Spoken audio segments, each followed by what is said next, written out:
नमस्कार दोस्तों, आज के हमारे इस वीडियो में हम आपके लिए अहोई अष्टमी व्रत की पौराणिक कथा लेकर आए हैं। एक समय की बात है, किसी नगर में एक साहूकार अपने 7 बेटे, 7 बहुएं और एक बेटी के साथ रहता था। दीपावली से कुछ दिनों पहले घर के आंगन को लीपने के लिए साहूकार की बहुएं और उसकी बेटी मिट्टी लेने के लिए गईं। मिट्टी खोदते समय साहूकार की बेटी की खुरपी से स्याऊ के बच्चे मर गए। यह देखकर स्याऊ नाराज हो गई और बोली, जिस तरह तूने मेरे बच्चे मारकर मुझे निसंतान किया है, उसी प्रकार मैं तुझे भी निसंतान कर दूंगी। मैं तेरी कोख बांध दूंगी। यह बात सुनते ही साहूकार की बेटी डर गई और उसने अपनी सभी भाभियों से अपने बदले कोख बंधवाने के लिए कहा, परंतु उसकी सभी भाभियों ने मना कर दिया।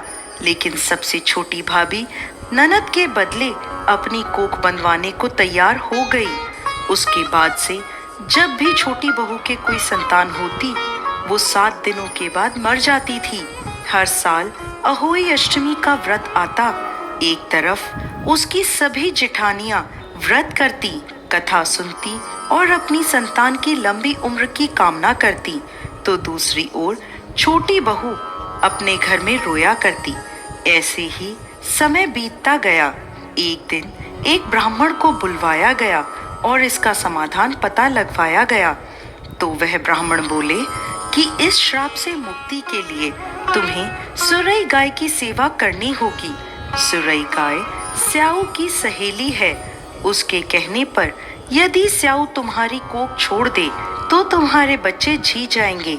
यह सुनकर छोटी बहू ने अगले ही दिन से सुरई गाय की सेवा करना शुरू कर दिया। वह प्रतिदिन सुबह तड़के उठकर उसका गोबर आदि साफ कर देती, उसे चारा डाल देती और साफ पानी भर दिया करती थी। सुरई गाय ने सोचा, ये सुबह सुबह मेरी सेवा कौन करता है, इसका पता लगाना होगा। अगले दिन सुरई गाय जल्दी उठ गई और देखती है कि साहूकार की सबसे छोटी बहू सारा काम कर रही है। यह देखकर सुरई गाय बोली, तुम किस लिए मेरी सेवा कर रही हो? तो वह बोली, माता, स्याऊ माता ने मेरी कोख बांध रखी है, जिस वजह से मेरे बच्चे नहीं जीते। यदि आप उनसे कहकर मेरी कोख खुलवा दो तो मैं आपका बहुत उपकार मानूंगी। यह सुनकर सुरई गाय उसके साथ 7 समुंदर पार स्याऊ माता के पास चल दी। रास्ते में थक हार कर वो दोनों एक पेड़ की छांव में बैठ गए। जिस पेड़ के नीचे वो दोनों बैठे थे, उस पेड़ के ऊपर गरुड़ पंखनी का घोंसला था, जिसमें उसके छोटे छोटे बच्चे थे। थोड़ी देर में साहूकार की छोटी बहू ने देखा कि वहां एक सांप उन बच्चों को खाने के लिए आया है।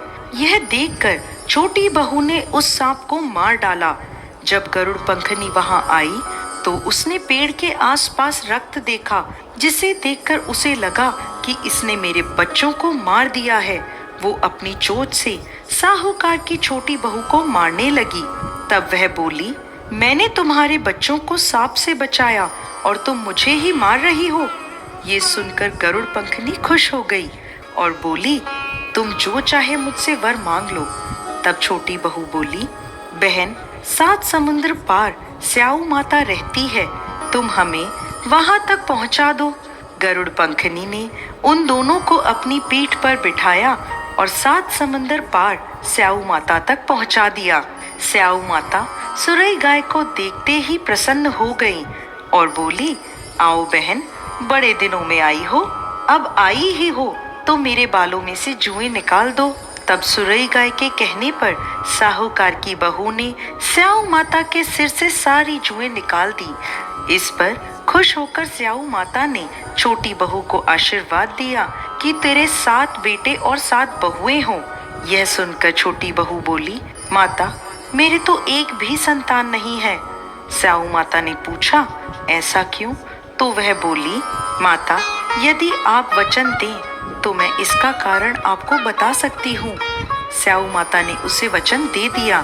स्याऊ माता को वचनबद्ध करने के बाद छोटी बहू बोली, माता, मेरी कोख आपके पास बंधी है, उसे खोल दें। यह सुनते ही स्याऊ माता बोली, अरे मैं तो तेरी बातों में आकर धोखा खा गई। तूने तो मुझे ठग लिया।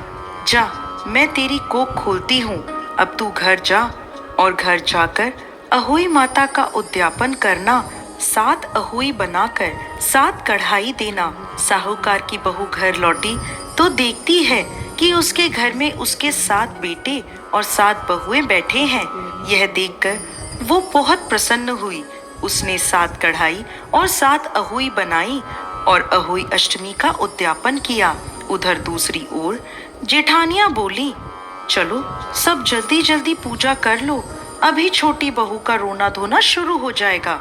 जब काफी देर तक उसकी आवाज नहीं आई तो भाभीियों ने अपने बच्चों को पता लगाने भेजा। बच्चों ने आकर बताया, माँ वहाँ तो उद्यापन का कार्यक्रम चल रहा है। ये सुनते ही सभी जेठानियां छोटी बहू के घर पहुंची और पूछने लगी कि तुमने अपनी कोख कैसे खुलवाई।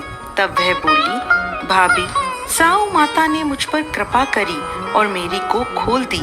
सभी लोग अहोई माता की जय जयकार करने लगे।